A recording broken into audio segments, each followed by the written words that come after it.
गली के कुत्ते भी हमारे जीवन का हिस्सा है। ये मासूम जानवर सड़क पर खेलते, मस्ती करते और अपनी छोटी सी दुनिया में खुश रहने की कोशिश करते हैं। इनके लिए प्यार और अपनापन दिखाना हमारी जिम्मेदारी है।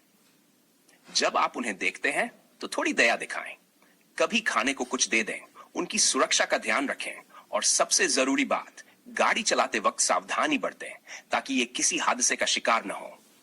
इन्हें अपनाएं, क्योंकि ये सिर्फ जानवर नहीं बल्कि हमारी जिंदगी में खुशियों के नन्हे दूत हैं।